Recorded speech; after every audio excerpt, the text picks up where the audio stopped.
Bonjour et bienvenue dans le podcast PAEF, Parlons argent entre fauchés, justement, parlons-en. Aujourd'hui, je vous invite à parler des comparateurs de banque. Vous jugez vos frais bancaires trop élevés, vous avez changé de situation professionnelle, vous envisagez d'acheter une maison ou une voiture, ou vous voulez tout simplement expérimenter les banques en ligne. Je vais vous accompagner dans cet épisode pour savoir comment s'y prendre, à quel moment il faut le faire, pour quelles raisons, quels sont les outils à utiliser, qui est aujourd'hui concerné par le changement de banque. Alors, je vous invite à attraper votre téléphone portable, vous allez vous connecter sur un moteur de recherche et puis vous allez taper le couple de mots-clés comparateur de banque. Vous allez avoir dans un premier temps ce qu'on appelle des résultats publicitaires et puis après, vous allez avoir les premiers liens qui ne sont pas des annonces publicitaires et vous choisissez n'importe lequel et on va y aller ensemble. Alors, moi, ce que j'ai fait, j'ai choisi le premier lien tout simplement pour me servir d'exemple. Et dans ce premier lien, je suis arrivé sur la page d'accueil d'un comparateur de banque. Donc, la première question qui m'est posée, c'est de sélectionner ma banque actuelle. Donc, j'ai sélectionné et puis on me demande si j'ai une carte internationale ou une carte infinite. J'ai choisi ma carte et j'ai aussi indiqué à quel débit, à quel type de carte. J'ai choisi mon type de carte, débit immédiat.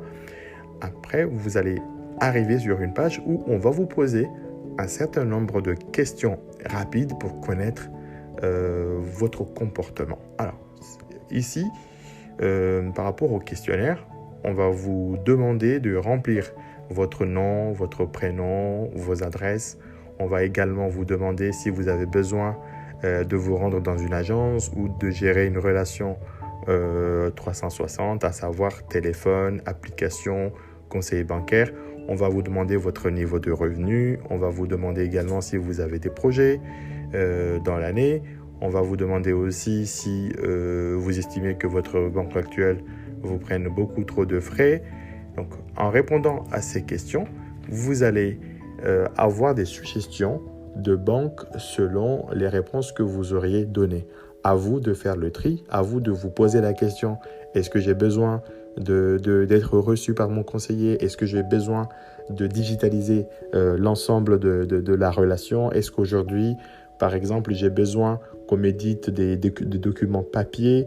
Est-ce que j'ai besoin de changer totalement de banque? Sachez que si vous envisagez de changer totalement de banque, il existe ce qu'on appelle la mobilité bancaire, c'est-à-dire que votre nouvelle banque d'accueil va vous demander votre RIB et vous allez signer un mandat et l'ensemble de vos opérations récurrentes, à savoir les virements permanents, les prélèvements et les chèques en fait émis dans une période jusqu'à 13 mois seront automatiquement transférés dans cette nouvelle banque. Donc ce comparateur vous permet de choisir votre banque, la vôtre, pas celle de votre copain, celle de votre ami à côté, tout simplement parce que nous n'avons pas les mêmes projets.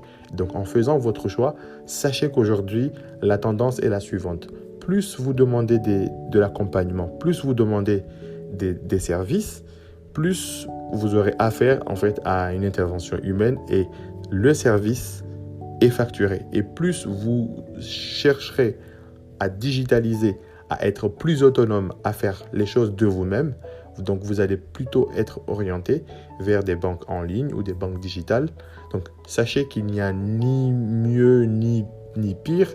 À vous de voir dans votre projet de vie, dans votre situation, quelle est la meilleure banque. Est-ce qu'il s'agit d'une banque ayant pignon sur rue où vous avez besoin de frapper à la porte de l'agence tout le temps, ou tout simplement vous avez besoin de contacter un conseiller par téléphone ou via l'application ou via les outils digitalisés de temps en temps? À vous de voir selon vos projets. Sachez qu'aujourd'hui, la frontière entre les banques et les plus ou moins tombée parce que les banques physiques de réseau proposent également des filiales ou des entités dédiées en fait au digital. Et aujourd'hui, les banques digitales étoffent tellement leurs équipes et leurs services et proposent également de vous accompagner sur tous vos moments de vue. À vous de voir si votre projet est en adéquation avec les services qui sont proposés. Donc, si cet épisode vous a plu, je vous invite également à en parler autour de vous, à vous abonner sur iTunes, Spotify, Google Podcast, à partager sur les réseaux sociaux. Vous avez sur la page Facebook de Parlant Argent entre Fauchés un bouton WhatsApp à qui vous pouvez poser vos questions. Vous pouvez aussi également laisser un commentaire. Si vous avez un sujet particulier, personnel, vous pouvez m'écrire en privé pour en parler. Merci et je suis très heureux de vous annoncer que vous écoutez le 10e épisode de la saison 1 et je vous dis à très bientôt dans une saison 2 avec de nouveaux épisodes et d'autres sujets qu'on va aborder justement pour être moins fauché dans la vie. Merci, à très bientôt, au revoir.